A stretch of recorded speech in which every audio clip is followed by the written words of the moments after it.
গত বছরও বেড়াতে গিয়ে বিপাকে পড়তে হয়। ভেঙে গিয়েছিল নেপাল তিব্বত সংযোগকারী সেই সেতু। সেই জায়গাটা হাতের তালুর মতো চেনা ব্লগার শিবাজি পালের। প্রকৃতির ভয়ানক রূপ দেখে বড় বিপদের শঙ্কা ব্লগারের।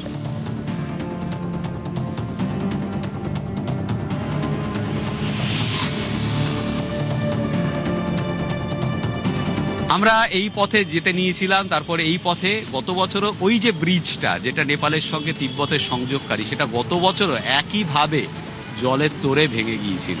আমরা যেদিন কাঠমান্ডুতে ছিলাম, তার ফলে আমরা ওই দিকে দিয়ে আর তিব্বতে যেতে পারিনি। আমরা সম্পূর্ণ ঘুরে অন্য পথ দিয়ে আমাদের যেতে হয়েছিল। এবং এই ঘটনাটা কিন্তু আজকে যেটা ঘটলো সেটা কিন্তু গত বছর এবং তার আগেও এটার কিন্তু একটা আভাস ছিল যে এরকম কিছু ঘটতে পারে। তো এটা এরকম নয় যে হুট করে ঘটেছে। ওই যে রসুয়া যে জায়গাটায় ঘটেছে, ওই জায়গাটাকে আমি ভালো করে চিনি। শেষ 8 কিলোমিটার পথ সত্যিই দুর্গম, পাশ দিয়ে নদীটা বয়ে যাচ্ছে।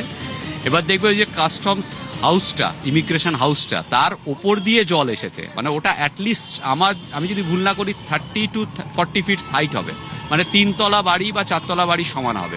তার ওপর দিয়ে জল গেছে। তার মানে বুঝতেই পারছো যে কতটা ভয়ানক ছিল সিচুয়েশন।